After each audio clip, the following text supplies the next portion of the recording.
Is he this gangster that behind the scenes is that him? Or is that Shout out to Wendy Williams. Imagine a night where the chandeliers glittered like paparazzi flashbulbs and the air was thick with perfume, money, and unspoken deals. One of those nights where everyone smiled, but no one relaxed. That's where former bodyguard Gene Deal says the real story begins. A Diddy party, not the sparkling beverage and smiles affair the tabloids would have you believe, but a calculated setup. According to Gene, this wasn't just about music industry networking or rubbing elbows with movie stars. This was a night with a darker script, one allegedly designed to lure Wendy Williams into a trap, so well laid out that even her razor-sharp instincts might not have caught it in time. He claims the plan was simple and sinister: get Wendy to drink far more than she wanted, film what happened after, and then keep that footage locked away in a vault that wasn't for memories, but for leverage. In a court proceeding that has nothing to do with Wendy's career. Moreover, that were made in front of Wendy Williams. If true, that is outrageous, because this judge, one, she's not in the entertainment industry, so I don't know where she would get off opining about that and why that's even relevant to her role as a judge, who's basically the judge of the law, and in this case, judge. Wendy wasn't just any guest. For years, she'd been a thorn in Diddy's side, fearlessly unpacking rumors about him on her shows, speculating on air about things other hosts wouldn't dare whisper. She'd poked at his love life, his power plays, even his business deals, and she never blinked. That made her dangerous. And if Gene's account is to be believed, this wasn't about a personal grudge. This was about neutralizing a voice that could make headlines with a single sentence. He paints a picture of a party that was never meant to be remembered for its guest list, but for the insurance it could give Diddy over someone who knew too much. We've all heard the whispers about Diddy's so-called blackmail vault, a rumored treasure chest of compromising recordings featuring celebrities, executives, and even politicians. Industry insiders have muttered for years about its existence, calling it the quietest open secret in entertainment. If Gene Deal is right, Wendy's name was supposed to be added to that archive, locked away next to others who'd been backed into silence. And the question that hangs over it all: if a single tape could keep someone like Wendy Williams quiet, what else is in there? How many deals were shaped in boardrooms because of something filmed in a back room? And then what's the stuff that's happening with Wendy Williams? Do you think this is all connection too? Of course. Gene's revelation gains even more weight when you hear other sources talk about the alleged spiked drinks at these gatherings. According to multiple accounts, women at these parties were sometimes served cocktails that weren't just mixed with fruit juice and ice. The rumors say they were prepared in ways that made the drinker compliant, malleable, easier to guide into situations they'd never agree to sober. The allegation is chilling, not just because of what it suggests about Wendy's night, but because it implies she might not have been the only one. Was she targeted because of her outspoken reputation? Or was she just one of many caught in the same pattern? And here's where it gets even more tangled. Diddy's legal troubles in the present day have laid bare patterns that some claim go back decades. In courtrooms and in testimony, we've heard about freak-off marathons, about people being coerced into things while under the influence, about cameras rolling when they least expected it. Even with his high-priced legal team steering him clear of the harshest charges, the details that made it into the record paint a portrait that is disturbingly consistent with what Gene Deal says happened years ago.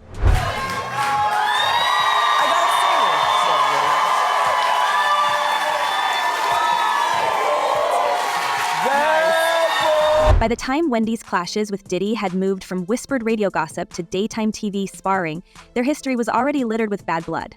She'd accused him of sending his own artists to confront her in public. She'd hinted that he played a role in her firing from one of New York's biggest stations. She even documented her certain level of contempt in her own book. And then, in a twist that still baffles some, they appeared to reconcile on her show in 2017. The smiles look genuine on camera, but those who know the business know that in this industry, smiles are just another costume. What makes Gene's claims even more provocative is the timing. Wendy has spent the last few years locked in her own battle, not with a record mogul, but with a court-appointed guardian controlling her finances and movements. She's been filmed saying she has no money, despite court filings that once pegged her fortune at over $55 million.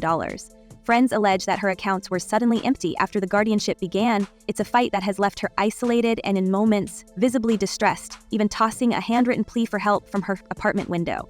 Against that backdrop, the idea that she was once nearly entrapped in a scheme designed to strip her of control over her own narrative feels even more haunting. And looks at Wendy and says, you know, you had a great career.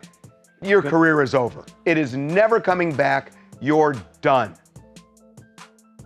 Why would a judge? It's worth noting that Wendy herself has reacted to Diddy's recent legal implosion with a sharp sense of vindication. It is about time, she told one outlet after seeing the now infamous hotel hallway footage of him with Cassie Ventura. And that's where the speculation flares up again. If she really did dodge his trap all those years ago, maybe that's why she's never let up on him. Maybe she knows from personal experience exactly how far he's willing to go to silence people. And yet, the whispers about that party won't go away. Was Wendy tipped off in time? Did someone intervene before the plan could play out? Or was it luck that spared her from being one more name in the vault? The atmosphere at those gatherings, the music loud enough to drown doubts, the lights low enough to blur judgment, would make it easy for any guest to miss the cues, especially if the sparkling beverage flutes were already laced with something they never asked for. Is he this gangster that behind the scenes that is that him? Or is that people Shout running? out to Wendy Williams. Or we've heard similar patterns described by others, like in lawsuits from former associates claiming Diddy kept special bottles for women, bottles they allege were doctored to lower inhibitions.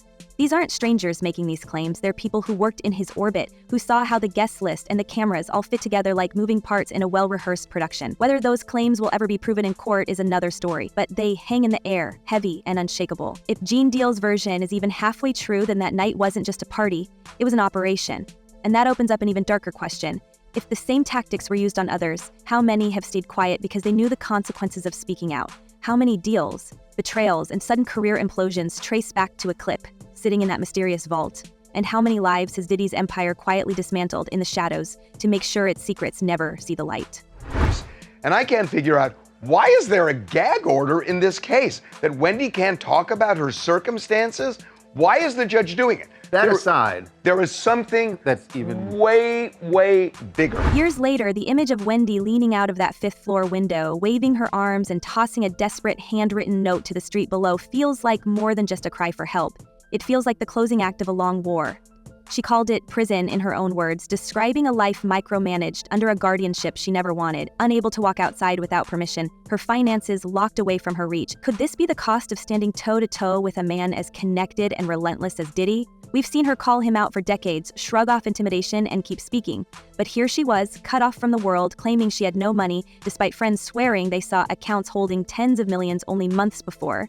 That kind of reversal doesn't just happen.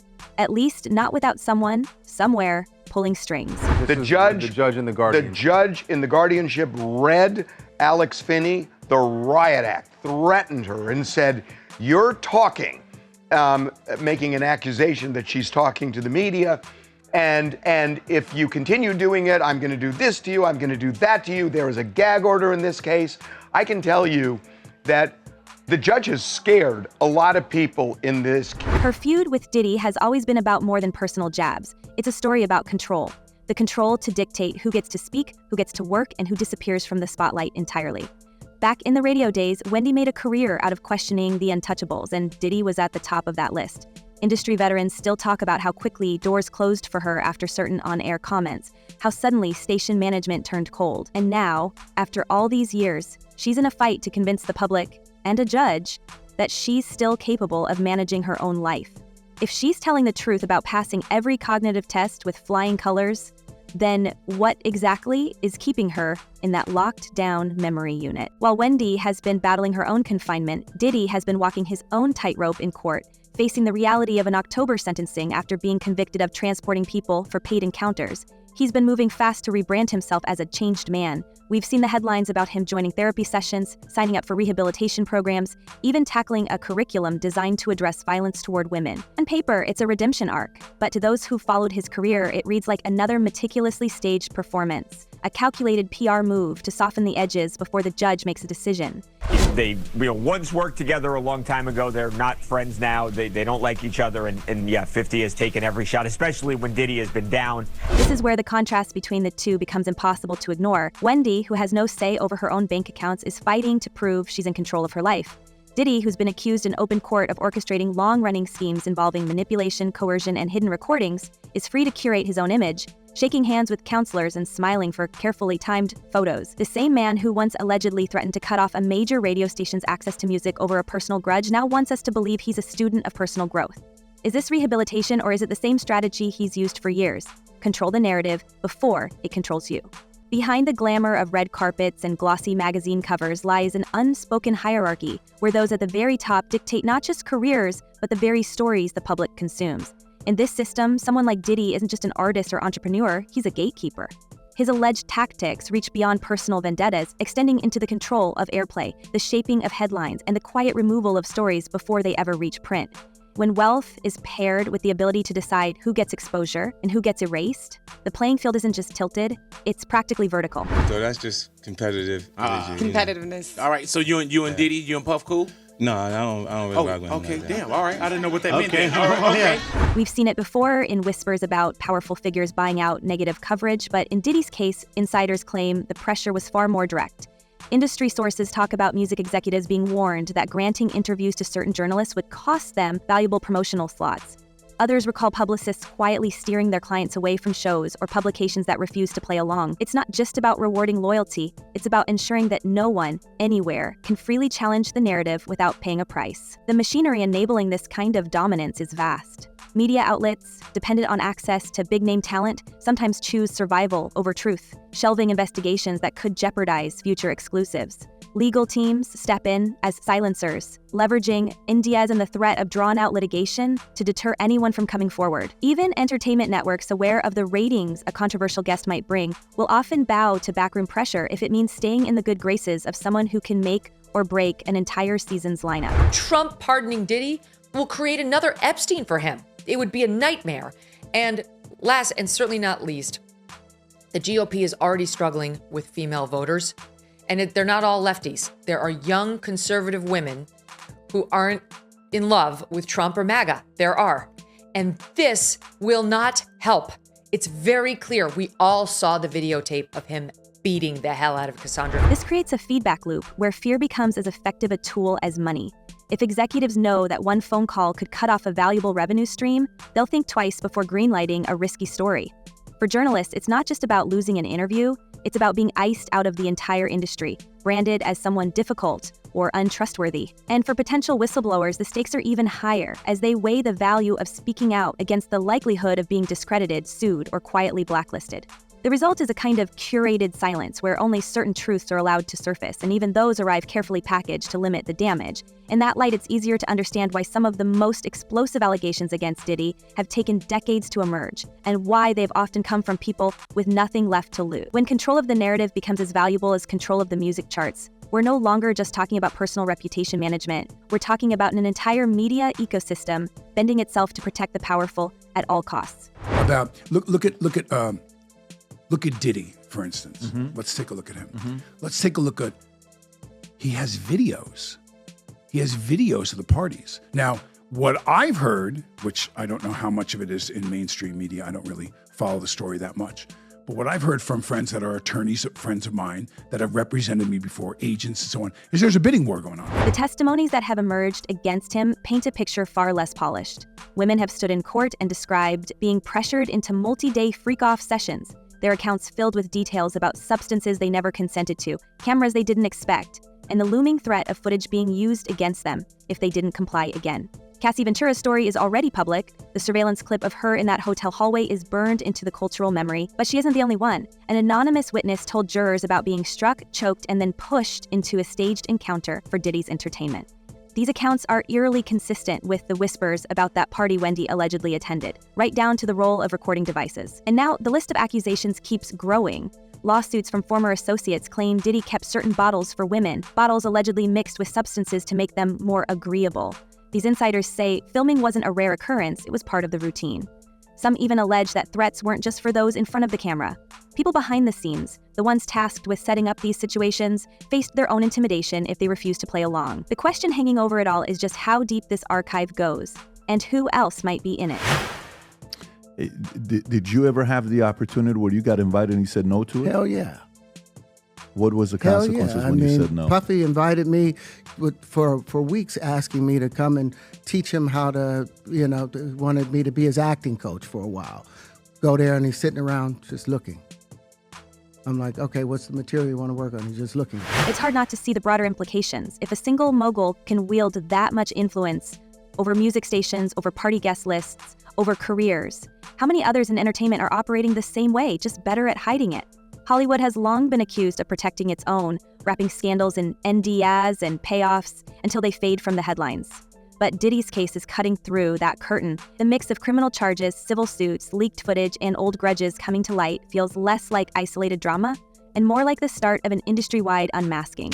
I'm sorry, I'm just really, I'm in this moment right now. This is crazy. Sorry. People don't really know how much what it does to you when something that you love is taken from you and thrown away like it don't even matter, and then they move on with their lives and you're stuck. You're stuck. During those years, you're still stuck 21 years later. And through it all, Wendy's story serves as both a warning and a mirror. Whether or not her guardianship is directly tied to her feud with Diddy, the parallels are hard to ignore. A powerful figure with a history of control, a woman known for exposing uncomfortable truths, and a sudden, unexplained loss of agency. If she's telling the truth, then she's spent years living out the exact fate she warned others about, being silenced, stripped of resources, and pushed to the sidelines. The stakes now stretch far beyond one man's sentencing or one woman's guardianship. If even a fraction of these allegations are true, then we're looking at a system that doesn't just allow this kind of control, it thrives on it. It's a culture where leverage is currency and silence is bought, traded, or forced. And if that's the reality, then how many more power players are sitting behind their wealth, hiding scandals in vaults we'll never see? How many more Wendy Williamses are out there right now, their stories untold, their warnings unheard? This isn't just another celebrity scandal, it's the edge of something bigger, something messier, and something that could pull in names we've never dared to suspect. So what do you think? Is this the moment the walls finally crack, or will the silence win again? Until next time, stay sharp, stay curious, and don't look away.